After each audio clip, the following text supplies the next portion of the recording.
lakkoofsi naayir lakkoofsi kee kan biyya sun hojjeta. Sumani WhatsApp fi mangi amma gini nana macharchada silki WhatsApp guys kana boda wajin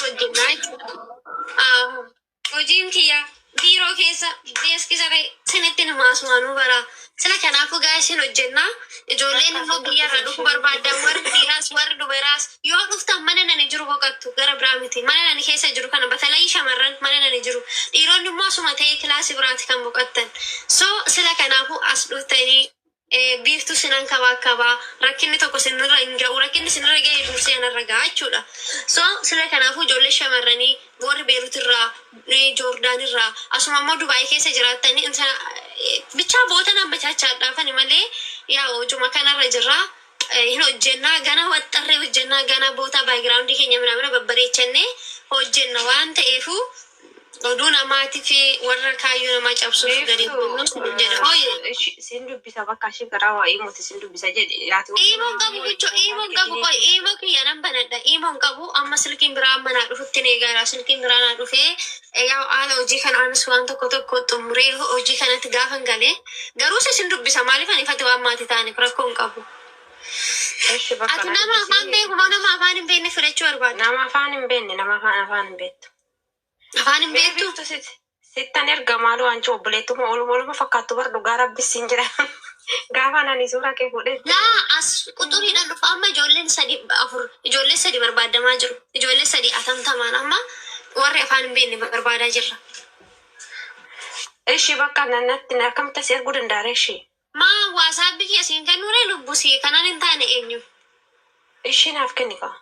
WhatsApp keessi kan kenna WhatsApp kee qabatte amma lakkoofsa kiyya siimin kee naa ba'u jedhee tanani malee nan maxxansaa sitti nan maxxansaa sana booda koodii kiyya siniifan maxxansaa kana booda hojiin keenya kanumaa jechuudha guys kana booda sumarraa hojjennaa sumarraa hojjumaan oollaa ariifidha miti.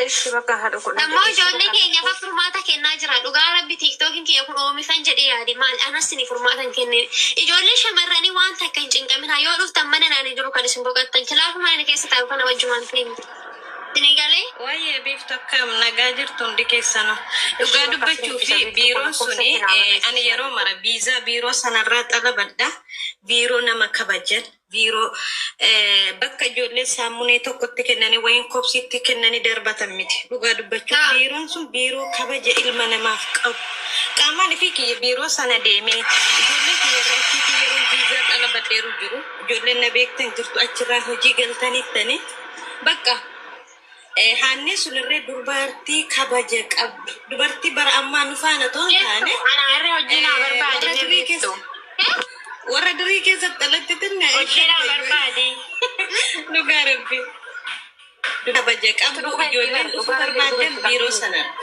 Mucaantu dhuguma chaantiidha. Wallahi. Aare Dubaay jirta miti. Dhugaa rabbi nama hin taatu. Sun dhugaa chaanti isaanii. Dhugaa itti biiftu dhugaa rabbi. Maarree lubbuu kee waan obboleettiin kee as taa'ee jira miti anas hin taane eenyu fani. Ekkoo kanaafis hin jira bara. Nyaata hin dandeecha. Nyaata hin dandeecha. nyaata hin fedhu. Nyaata feetu sidaatidha. Sidaati. Sidaatidha. Kaasileeshiniin kee hojjetameera. Hin qabu kaasileeshinii. Bakka kaasileeshinii hojjetachuu barbaadda taanaan dhuftee nu bira teessee amma kaasileeshinii kee as akaakalatte waan hundumaa mijeeffatta. Anuma kee mana ni jiru kana teessa. Bootu mana ni taa'u kana. Sigalee kan kanarraan talayyee kan ijoollee hojjettoota kophaatti kennamee miidhaan isaanirra ga'u hin jiru. Maaliif an odoo ammaa namarra miidhaan waan ga'u ta'e isseenu nan qalama malee. Senegalee waan sin miidhu waan boru jireenya keessan irratti miidhu waan tokko hin jiru wajjumaani amma hojii galtanitti anuma faana jirtu. Gaafa hojii galtan garuu viizaa ofii isaan namaan hojjetanii inni hojjetu malee natti fakkaate qoy kaa lubboon seera hojjechaan beeku qoy anaafaa galtuu natti gaafata. caaltu viizaalleen hojjetu isaan ijoollee aayidii mataa keessanii barbaadan irra inni dalaguun biiroon sun qirincaa fi bakka meeqaa qabaane. Garuu ijoollee kallee wallee wayin ijoollee waraqaa hin qabne hojiillee hin galchane hin fudhatan. Ijoollee waraqaa hin qabne ijoollee baddanii bakkee jirtan warra Laani waraqata wannoon qaba malee waraqata wannu. Ijoollee bakkee jiran hin galchan. Ijoollota waraqaa qaban qofa kan isaan galchan. Warra baddanii bakkee jiranii. Caaltu waraqaa qabdaa? Hin banne. Wannoo jedhanii biiftu sittanii dhaggeeffadhu laala. Ishiin jechuun ba'uun barbaanne deemii jedhanii. Waan qabaani waraqaa. La waraqaa qabaannan immoo kun ikkoo guntunaadha qoy anaaf dhuftee nan galchaa. Caaltu nuguma jennaan nuguma.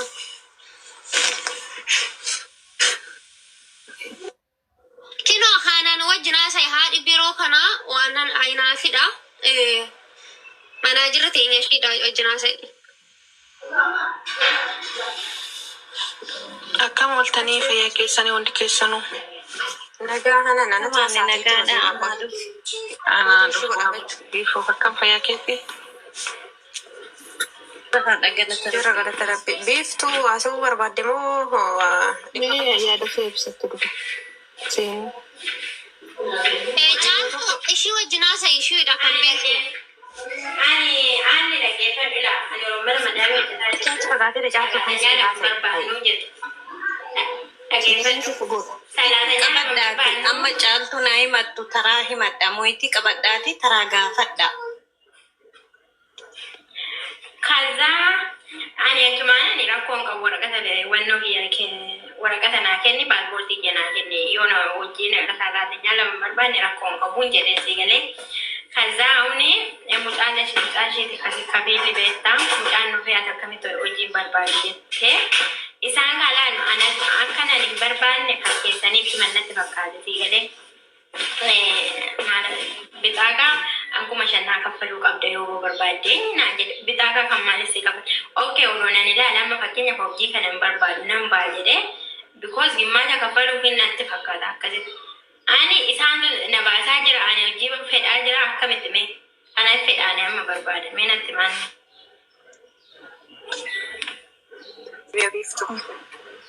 Hojii kana ati ammam hojjetteetta mana sana keessa?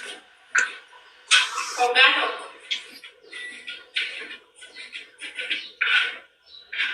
Ogaa tokko. Namoota guutuu si kennaniiru. Aywa jamoota ko naa kennaa warri bareede bari naa kennaa garuu sararaanyaa lama barbaadnu jedhan. Okay, hin barbaanne erga jedhanii konfileeshinii si kennanii 27. Inni immoo isa naa kennaa jennaani ani waraqata mattaawaqaa sana naa kaffaltee baasaa jedhe. Caaltu qo'eltu. Asirratti na argaa warri beeksisa kan argitan warri kanaan durallee beektanu. Gastii irratti na ilaala natti hin dawwalinaa. Yeroo natti dawwaltan asii na baasa keessaa.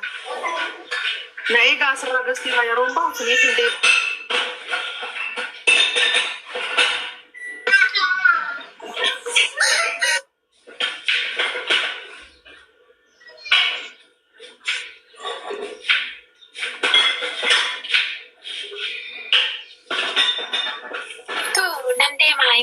Deemu nagasifaa ta'u jirta.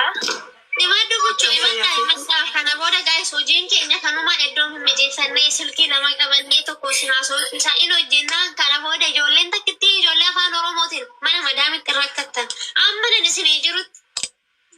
Ishee imamoota kun. Beeftuu mucaan yoonii durbii kiyyaa bafaan hin beektu paaspoortii qabdi. Bakka waan hundaa qophooftee jirti na fiduu dandeessaa? Afaan hin beektu qoishi caaltu xumuri lubbaande.